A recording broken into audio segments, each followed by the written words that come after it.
All right. So we're going to be discussing episode 10 and 11. And let's start with episode 10. It's a Valentine's Day. It's Valentine's after all. We start at home. Actually, Kyo is waking up from what seems to be like a nightmare, right? Mm-hmm. He wakes up pretty panicked. And then everybody else is like having breakfast and whatever. And he gets down and he's just really like off. Like he doesn't really want to talk to people, dismissive. And he's drinking milk from a carton. Yeah, that's funny. He's a cat, so he drinks milk. I mean, technically, cats are lactose intolerant. Oh. Yeah, interesting fact. So technically, they shouldn't be drinking milk.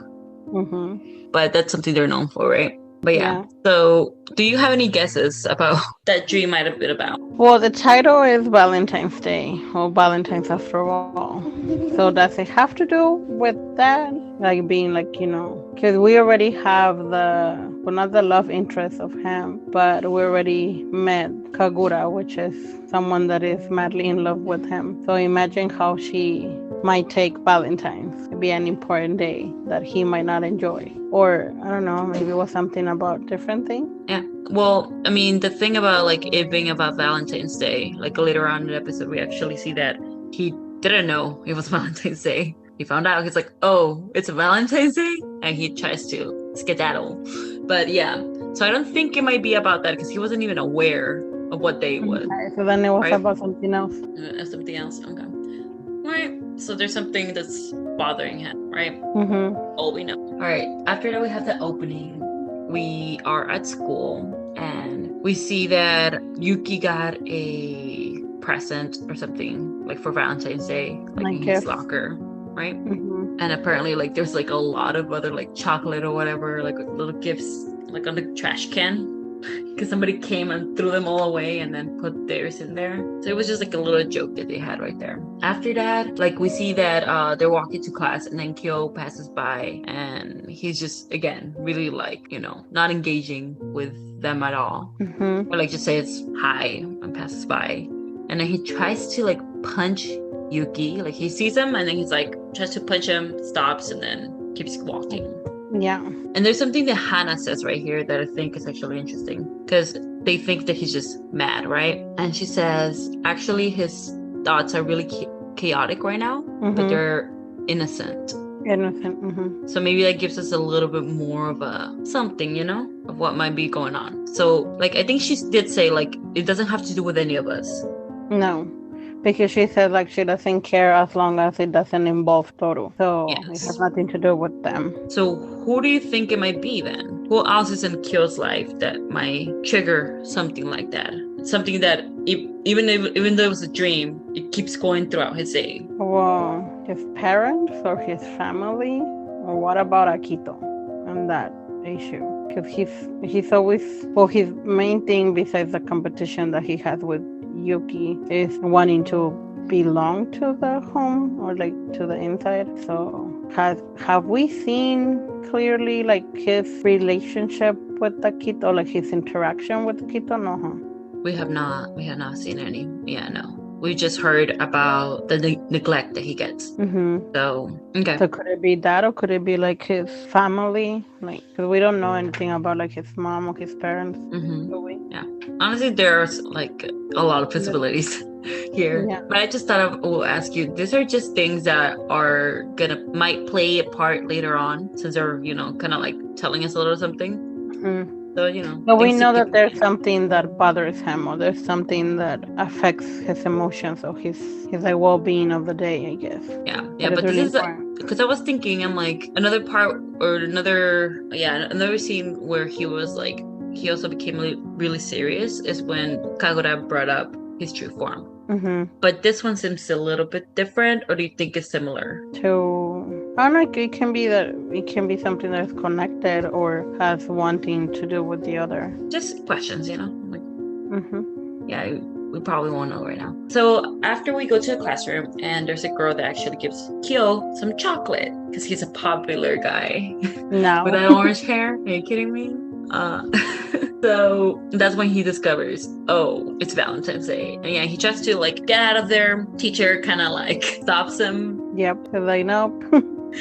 Like, you ain't going anywhere. Like, where do you think you're going? Yeah, the teacher's pretty cool, by the way. And he's just like, you see him having this concern about that. And everybody's just like, I wonder why. And then we see why right away when we see Kagura waiting at the entrance or exit or whatever. And then he just runs the other way. And she chases after him. Mm-hmm. And she's just like yelling love to him in different languages as she runs after him. She's really intense. Very intense, very Kagura. Like that just seems really like, yep, it's expected at this point from what we see with her. So then the double date, like they get set up, well, not set up, but kind of into a double date. Mm-hmm. Yeah, back at home, Kagura asks, well, she's asking Kyo for a date, and he's like, no.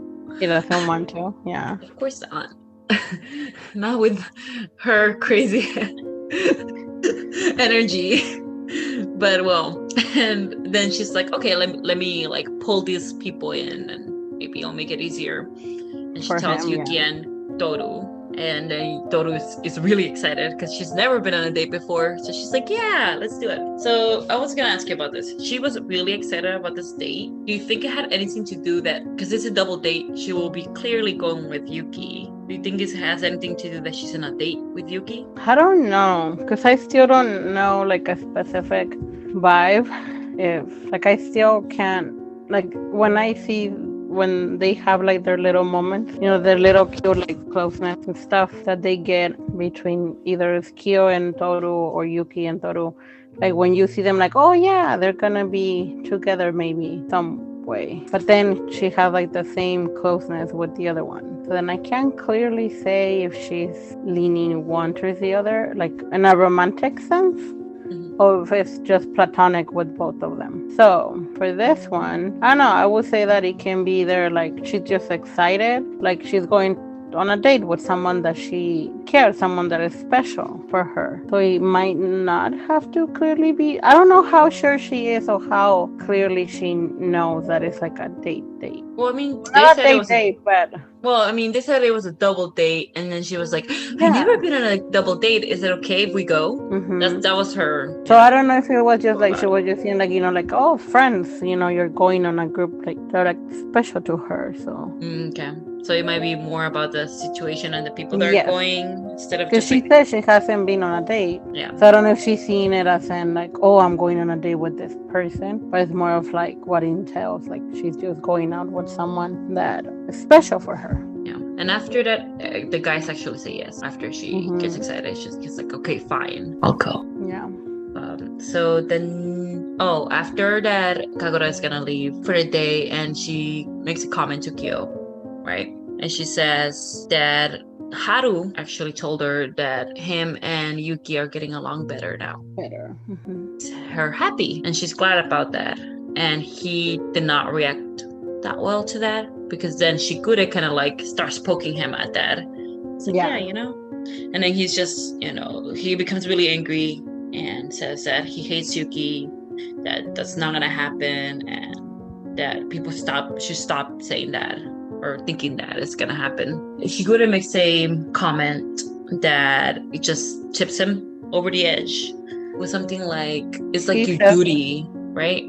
To hate him. Hate him, yeah. So, and this triggered some memories. Something like we couldn't really clearly see. It was black and white. It happened really quick, and it was really spotty. But what do you think? What do you think? What do you think that comment triggered him? Do you have any? Well, I put like kind of like in a question mark. Like, could it be like it's his duty?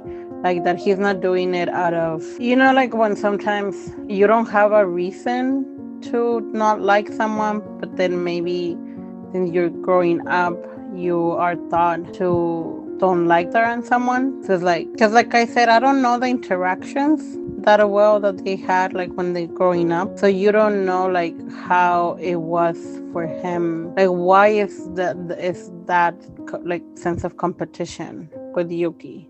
Like is it really genuinely like him just wanting to compete with him? And is that like, because competition doesn't have to equal like hate. Like he could be like competitive with that cousin, like he's competitive with maybe the other cousins, like the one that was the Haru. But that doesn't mean that he hates him. So why specifically Yuki? Like, what happened on their upbringing? Or is it because of the spirits that they represent? Like it's in the story of the zodiac, that's the spirit of the rat, or the rat has to, like, I mean, the cat has to hate the rat. So then, because if it is like that, then it's like, since he has the spirit of the cat, then it's his job to hate him, not to question it. It's just, I just hate you because that's my role in here. Remember how I keep asking, like, what is the role of each of them?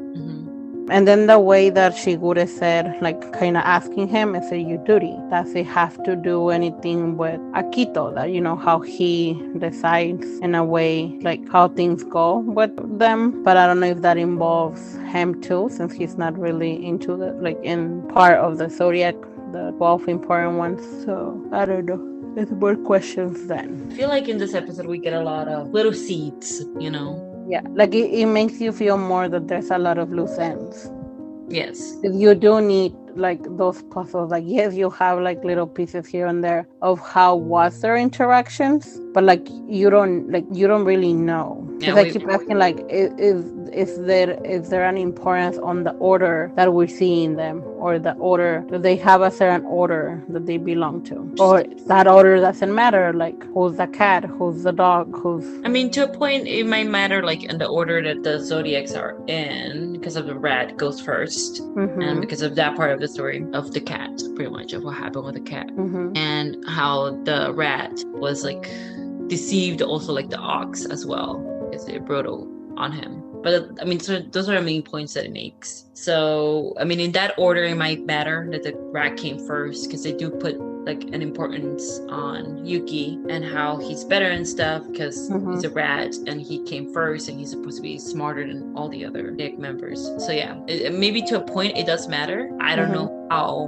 much it's gonna matter to this particular part, but to a point. All right, so another thing that we see after this is that Kyo runs off, and then Toru actually runs after him, and she sees Kyo in this very interesting position where he is like hunched up, like, what is it, like fetal? I don't even know, like not completely fetal, but like just like hugging his knees or hugging himself, like holding himself tight. Because what this thing that Shigura said actually really did trigger him to a full point that he is comforting himself. Yeah. So whatever this is, whatever, feelings or memories that this may bring, is really hurtful to him.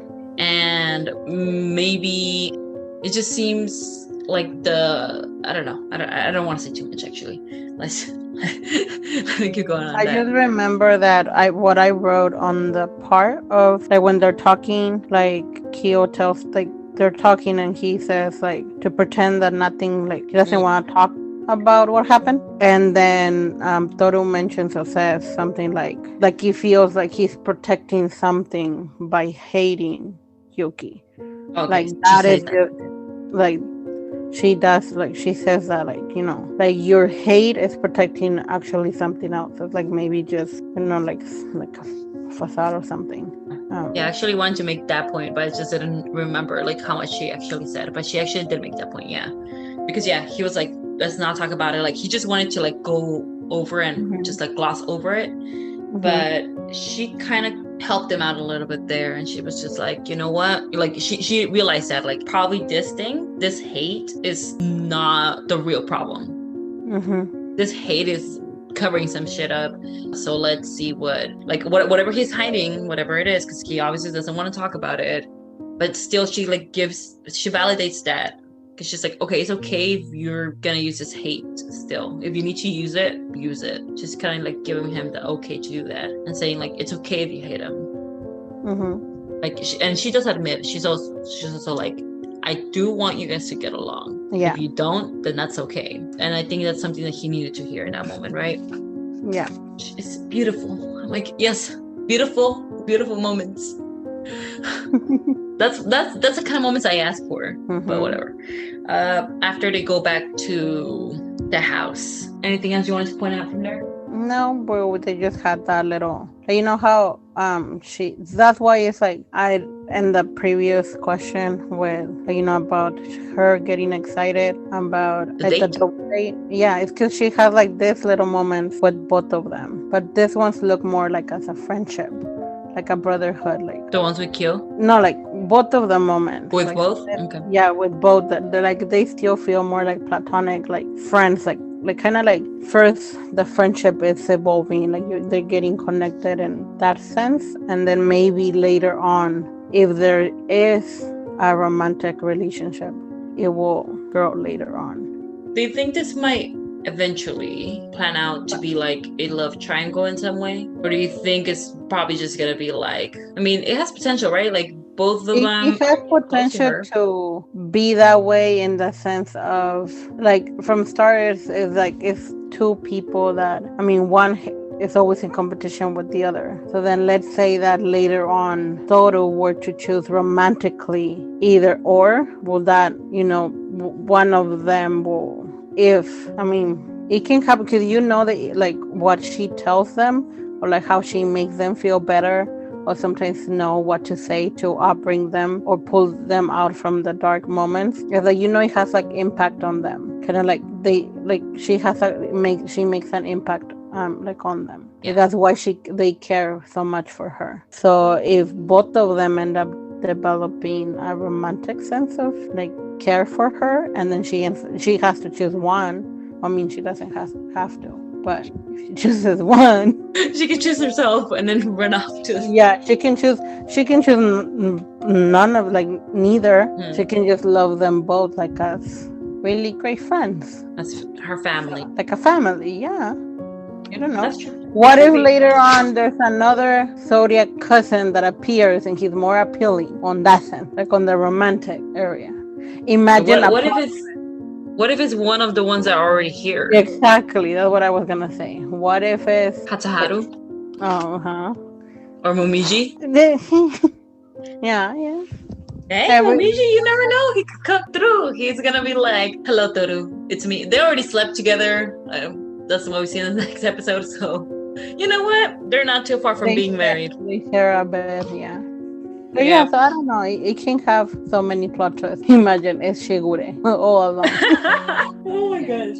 Talking about Shigure, let's move on to the next scene. So the next scene we see is actually a scene of Shigure.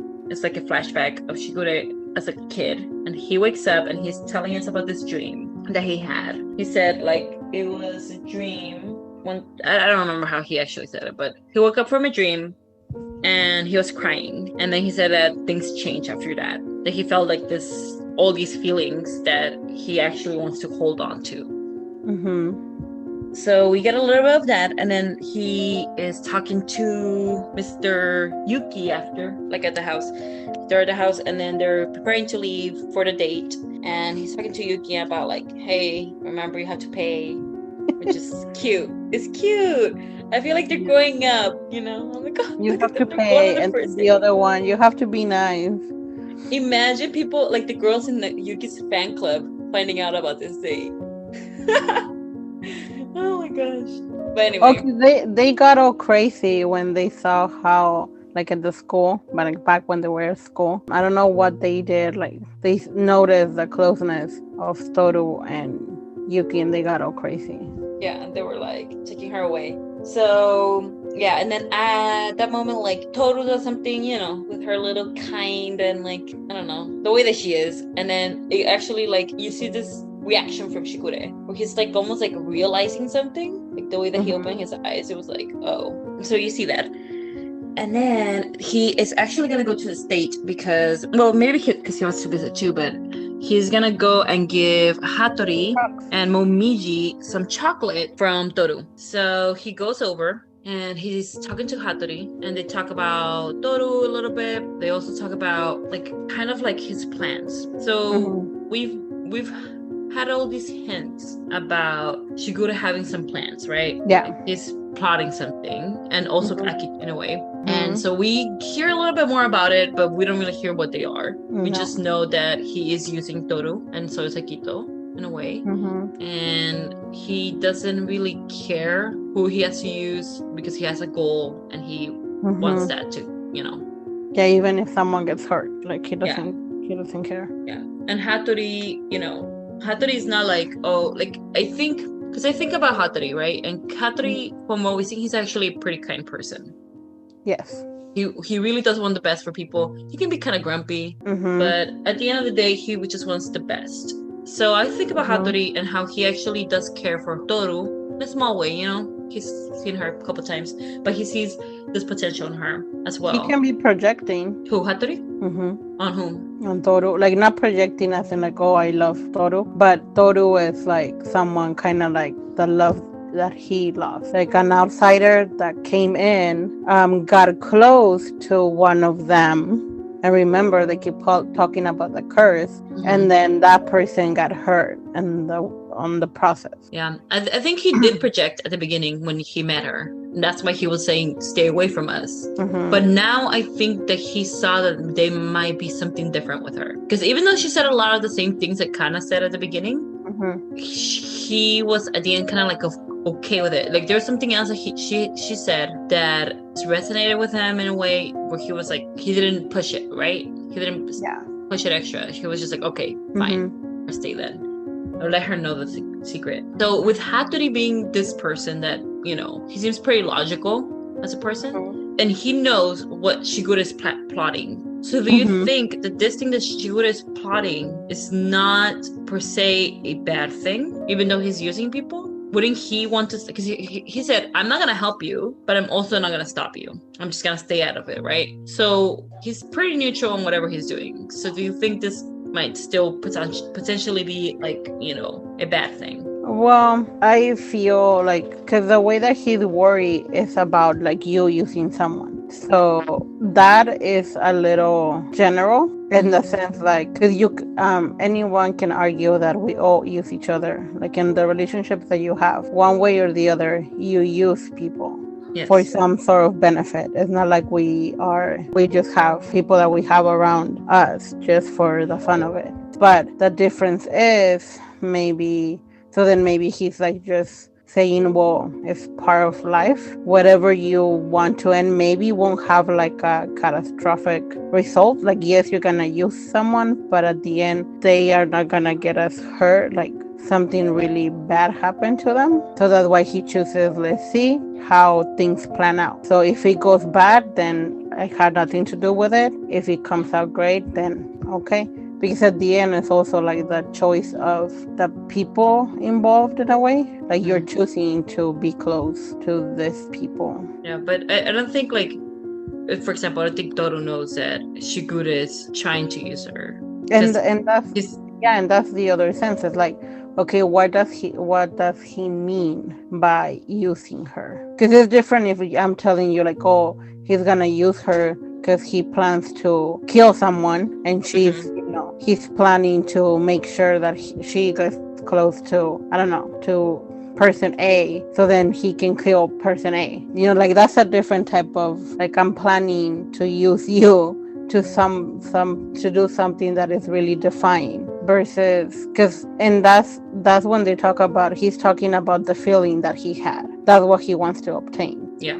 So then what was that feeling? Was that a feeling of feeling like just like he had like a group of close people? Was it a feeling of comfort, or what was that feeling? It was, he said it was like kind of like a mixture. Like when he was describing it, it was like love, and like it was like, I don't remember exactly the words that it was, but it was like happy and sad and this and that. Like it was a really like a big mixture of emotions that he said. Actually, he was telling Hattori, he's like, you, and he mentioned someone else, you guys had the same dream, but for you guys it turned into a nightmare. Yeah. Turned dark. But for me, that didn't happen. So he experienced something a little different. Yeah, because like, what if he was talking about like love? So what if like for the doctor, Hattori? For him it was a nightmare because he felt that like love and happiness, that then it turned into a nightmare because he lost that person, like he couldn't be with that person. But what if the one that Shigure experienced, it was more of like a friendship. That same strong love connection that maybe also felt like happy and sad. It brings you happy and sad, but it wasn't as a bad ending. So that's why, like, I don't know, like it could be something bad that as long as nobody gets hurt that much. Well, according to Shigure, he doesn't really care. And something else that Hattori does say, actually, Hattori gets called dead. He needs to do Akito's checkup, and Shigure volunteers to do it. And so he's leaving and he's gonna go do that. And Hattori says that it's like, hey, if Kyo and Yuki find out, or Yuki find out about this, they might beat you. Beat you up, in other words. And then he's like, then, you know, when it comes, right? Because I don't think Shigure's much of a fighter. We don't see him fighting anyone. No, but you never know. I mean, you never know, but these guys are, you know, they study martial arts. So we don't know if Shigure has or not. Yeah. He is a grown man. But, you know, we see these guys like going through roofs and floors and walls. Yeah. So getting thrown back and forth, and they seem not to break anything. Yeah, I mean, it's mostly cute. Yuki doesn't really get thrown. But yeah, either way. And then we see him, Shigure getting to Akito. And then he says that to Akito, he's like, you're the most important person, right? Or something like that.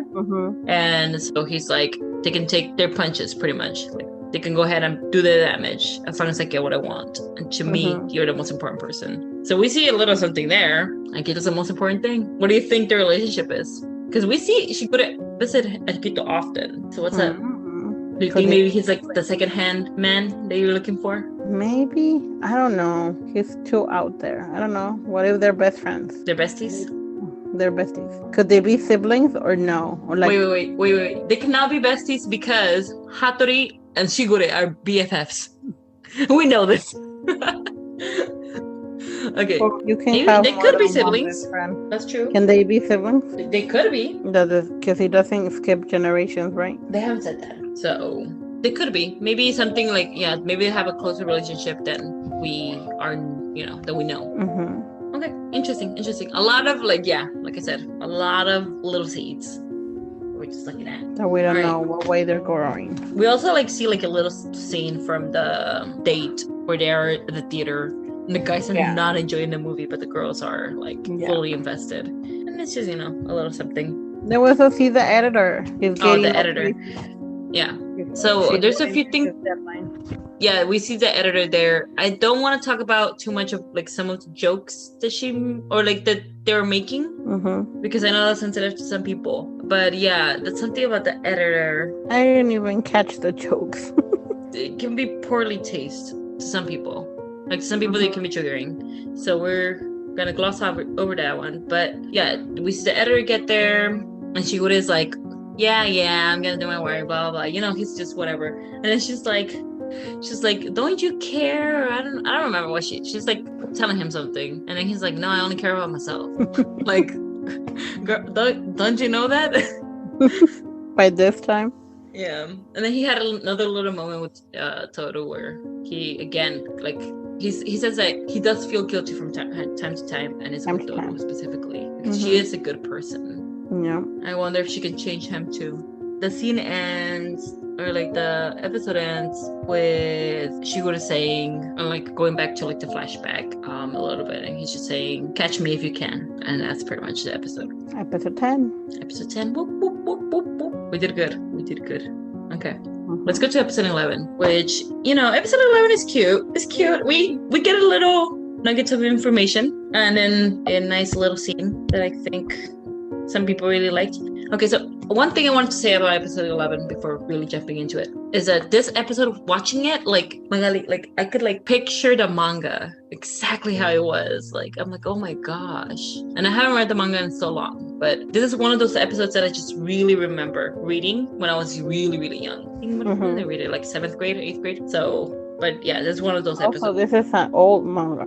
But not old. 1994, I think. Oh. It's in the 90s. Great. Yeah, around there, yeah. Episode 11, this is a wonderful end. So it starts at school, and they just finish a test, or some testing. And Toru seems relieved, and she's really thankful to Yuki because he actually helped her study. So we see a few things here with, like, you know, Yuki giving her some beautiful smile that the Yuki fan club is like going crazy about over there. Yep. And also like us finding out that Hannah-chan is actually not very good at testing and academics from what we hear. She's not good in PE or whatever class was. You would What is she think gonna do? at least academics, like that balances out your low grade on the sports. So that she has failed every single one of the exams, and that's why she has to retake them. So I don't know. It was just a thing. It's just like so interesting. And then actually, one thing that we do find out is that Kyo does study for his, and that he was studying because he was in his room a lot, and that he has never failed that exam. He has never had his parents get called. Yeah. So it's something that's cute. Yeah, because people had the assumption that he was dumb, like that he wasn't gonna do good. But you know what? He does okay. He does okay. He's probably like, I think Yuki's one of like the top ones, probably. Of course. But Kyo can do okay, and that's all that matters. And it's cute. Toru gets called by the teacher, and we don't really see like what she says or anything. We just see like Toru apologizing, and then we get the opening. So now she is at work, and Momiji is right there. Momiji, and he's helping her do her job or whatever. And she's like, Momiji just said that he was gonna go and visit Shigure or them after, because he had a present for Toru. It's really nice that Momiji's right there, helping her out, even though he doesn't work there, even though his dad owns company. But he's working there. Pretty interesting. He's a really kind kid. Yeah, that talks about his personality. Yeah, really humble for sure to even want to do that. But yeah, amazing. I wonder if like his dad, if he'll be okay, if he's okay with it. No, not with him working there, but like if he knows that he's there. Which then also one question is, does he know he's there? 2, if he knows he's there, is he okay that he interacts to the level of the employees? We don't know anything. We haven't even seen the dad. It could we be don't even know. What if they don't have really like parents and they have them for show? Yeah, that could happen. So let's see. So they go back to the house and they're talking. Then Momiji brings up that he has a present for Toru, which is that he wants, like, he's letting her stay at their inn or something. I don't know. Something about they're going to like the Soma Inn. What do they call it?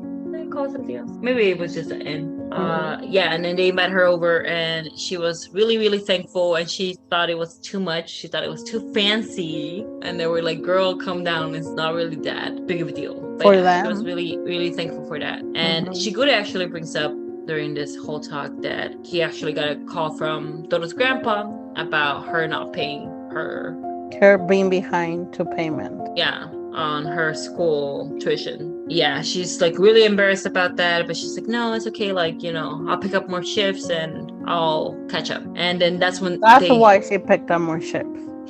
She did. So because when they were at school and they call her over, when she comes back, she mentions like, "Oh, I got more hours at work." That's true. I forgot about that. Like, and that's when like the 3 guys, like Shigure, Kyo, and Yuki, realized that she had actually spent quite a bit of money on that chocolates for Valentines. That's probably why she was behind and like short. So they felt bad, and Kyo actually gets really, really angry. He gets like this max rage, like we see like the little meter, and then he stops himself, kind of like tries to calm down a little bit, even though he's a little stiff, but and then he's like, you can go to the bath now, pretty much. That's her way. And he's really angry. He becomes really upset about the fact that, he does say like in a way, like, it's stupid how she calls her an idiot. Yeah, an idiot. Like how like she, did this thing knowing that she has like other things that she has to pay for. Like it was irresponsible. And he gets really mad about that. And then we get a story from Mr. Momiji himself. And this story is like so implanted in my head, Magali. Like I can tell you the story like nothing. Like I've told this story to other people by itself. I love this story. The story pretty much is just like about this traveler that, is giving things to everybody that ask for it, and they called her really stupid because, a lot of people are tricking her. Like they're saying, "Oh, I need this," even though they don't need it or whatever. And they get a lot of her stuff that even the demons get her body parts, and all that she's left with is her head and a piece of paper. And a piece of paper says "idiot," and she's really thankful for that because she has never gotten a gift. That's a really speed up version of this. But what do you think about the story? It's a cute story. It's cute. Okay.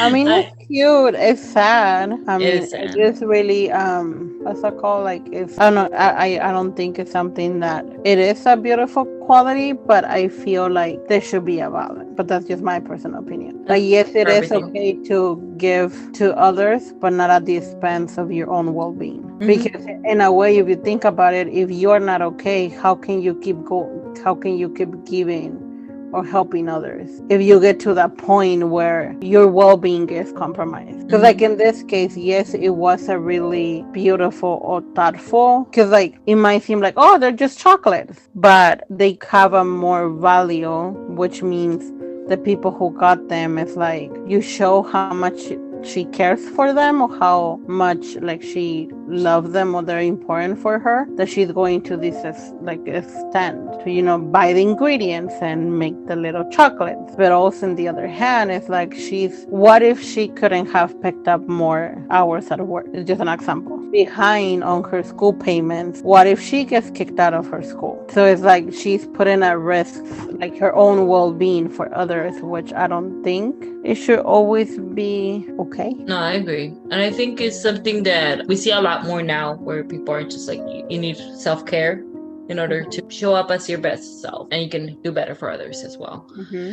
Yeah, but at this time, a lot of people thought that this selfishness was just a kind act overall. Yeah, it is. That's how they're taking it. It is really, because it's not something that everybody can do. So in that sense, that's why it's a cute story. Like, it's a cute story. Because like there's not a lot that can do that. Give everything without. Yeah, she's just that kind of person. And just talks a little bit more about like what kind of person she is and where her thinking is coming from, even though it may not, like Kyo said, like it may not be the best, but at least it gives them a little bit like of, I can also think of like a way that maybe they can be a little bit more, not that they have to, but they can be a little bit more protectful of her because of that. They're probably just, have that in mind and be like, okay, she's super gullible and all this stuff, clumsy and kind, and people can take advantage of that. So let's just keep an eye on her. So, it's something to at least keep a mind on. Like, she obviously has faults, and this is one of them. But yeah, I think Momiji put it into a really nice way. I think Yuki has said that he was going to go at this point to the inn, but Kyo has said no. So the next day, Kyo actually goes to Toru and he's like, okay, I didn't give you anything, so I'm actually gonna go as the gift. And then she's really happy about it, and she's like, yay, thank you. And there's this little thing that Kyo does. It's this little look, this little he's like, you're something else. Something like that. And I'm just like, ooh, Kyo. And even like when we just like, Kyo has heart eyes.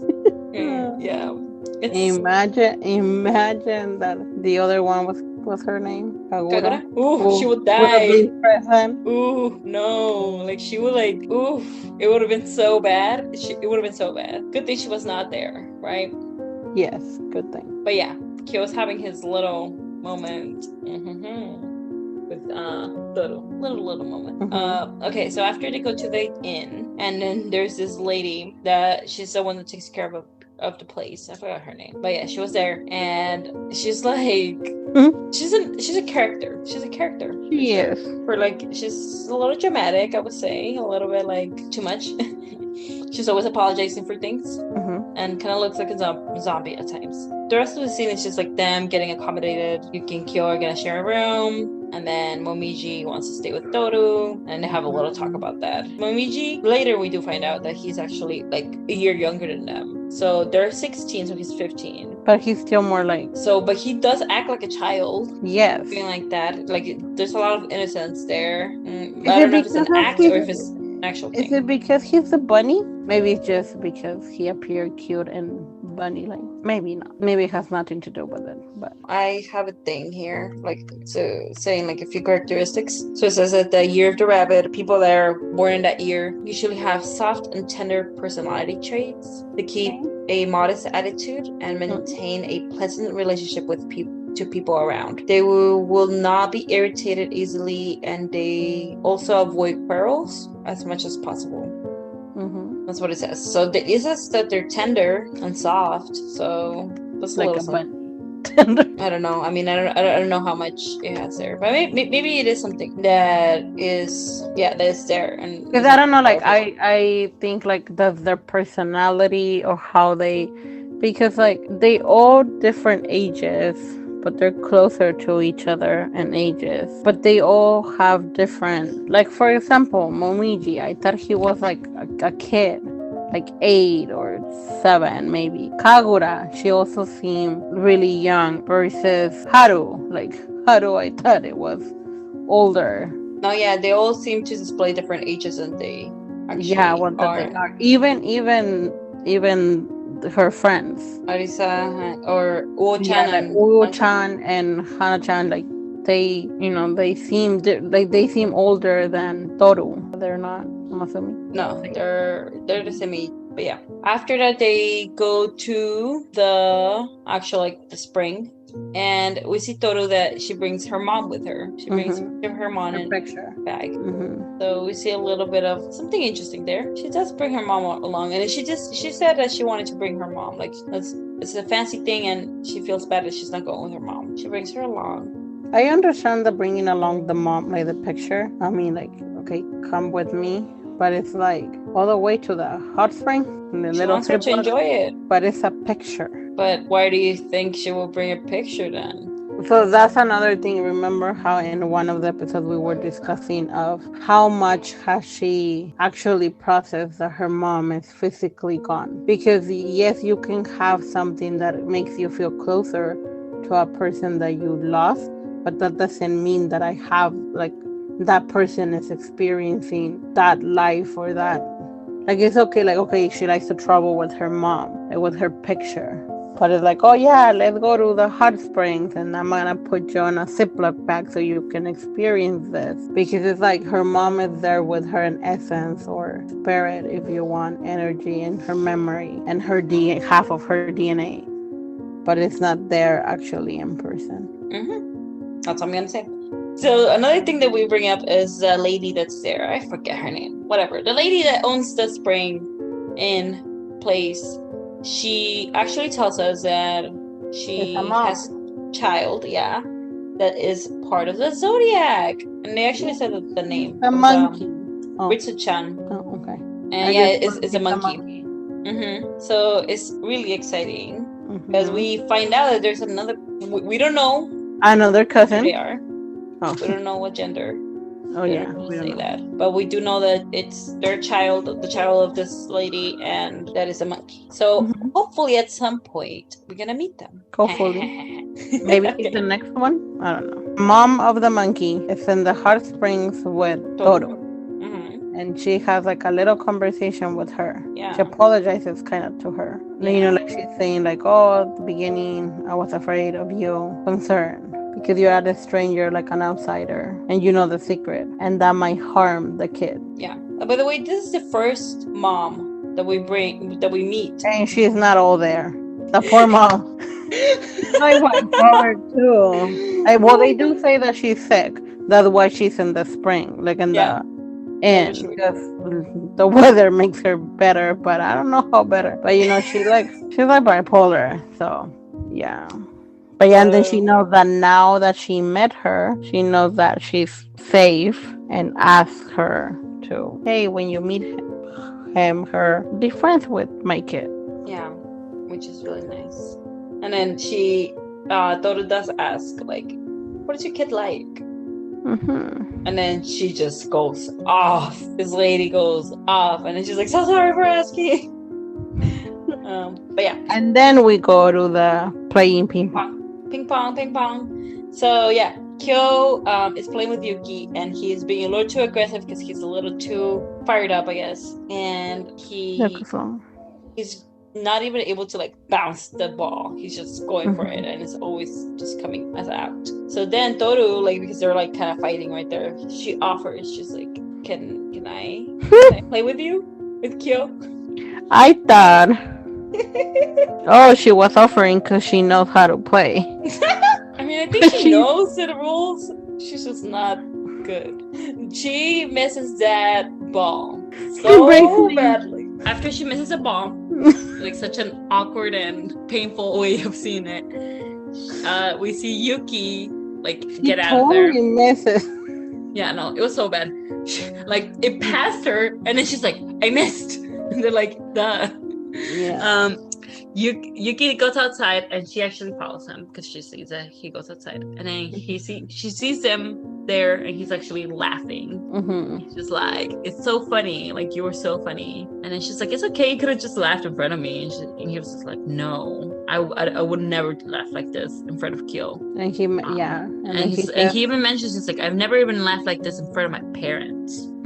Which is interesting. Why? Is he not supposed to laugh like that? Is he always supposed to be like composed and serious? Is it something or he just doesn't like to show those type of feelings? I mean, in front of Kyo, I would have thought it was because he doesn't want to be seen as weak in any way. So then laughter is a sign of weakness? To some people, that may be true. I also think about like classes, you know, like people that are rich, you know, you have to keep a certain composure. Oh, that's true. So your laugh has to be, in some cultures, they say your laugh has to be like controlled. Yes. So maybe something to do with that. Yeah. We don't really know too much about that. He just mentions it. And then he gives Toru a gift. A nice little ribbon for her hair. Yeah, I was gonna say that, and he does this whole act of like being a prince, and she's a princess, and blah blah blah. And what is that? What is the reaction? It's a little too cringy for me. Ooh, cringy how? Because it's like too lovey. Too cute. Too cute. Yeah, and that's how I felt when I read it, and how I felt when I watched it first. Like, I'm like, oh, that's... So then is that a hint towards romantic relationship? I don't like, because he's like, I'm the prince, you're the princess. And the way like they giggle or whatever, like how it made it seem or made it feel like I don't know, I don't picture like, oh, we hear my best friend, my male best friend calling me like, oh, you're my princess. Well, not my princess, but you're a princess and you're my prince, and then me giggling in that way. I don't know if it goes with the character. That's the main thing, right? Like, I think at that point it was just like, yeah, it was really sweet. And I'm just like, because I know that Yuki, he's not super in love with being the popular prince-like guy. Exactly.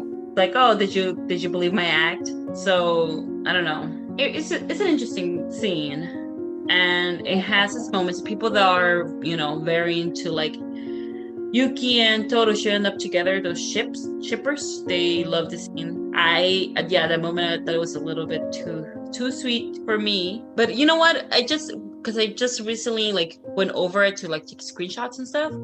And I actually saw the scene again, and I'm like, actually, you know what? It's cute. It is cute. There's a cuteness to it. There's something to it.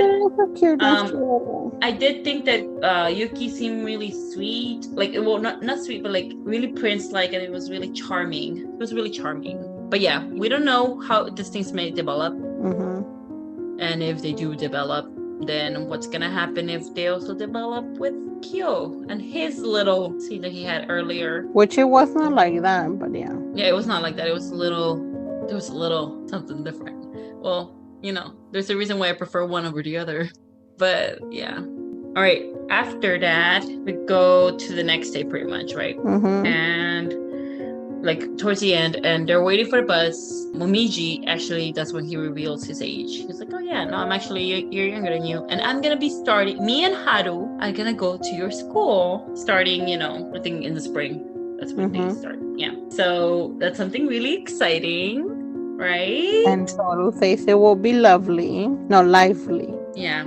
So yeah, we're gonna see some more Zodiac members, some more Somas at school. Invading the school. Yeah. And we'll see what happens then. Yep. Oh, and also like at the end, Shigure has a creepy gift. Well, it could be considered creepy or whatever. An interesting gift for Toto, just like a maid's outfit. Remember that? And then Yeah. Hala's like, try to not get arrested. For sure, somehow Toro's gonna find the silver lining in it, like the good, whatever. Yeah, but the guys are probably gonna beat him up. Yeah. Well, we don't see that, but yeah, it's a little joke that they tell at the end. So yeah, next episode that we have, it's called How. What was it called? I don't know. I didn't. I thought you knew. No, I didn't. I thought I wrote it down. No, I thought I did. You look good. It was something like that. Wait. Okay. I look good. Thank you. Shut up. Of my new hairdo. It's called You Look Like You're Having Fun. Oh. Yeah, it is. Okay. So, and it was voiced by someone. Well, I didn't really or you didn't recognize the voice, but I don't think you recognize a lot of the voices yet. No. I did recognize the voice. It's not someone we've heard a lot. That's for sure. You will be left a surprise. Yeah, so it's gonna be maybe it'll be a little surprise. And we'll see how that goes. We're gonna be watching episode 12 and 13 next. Oh my gosh, 13. Okay, guys, so we're almost getting to 14. Just saying, watch out. Okay. All right. 14. And that's gonna be it for today. Yay! We did it again. All right. Bye. Bye-bye.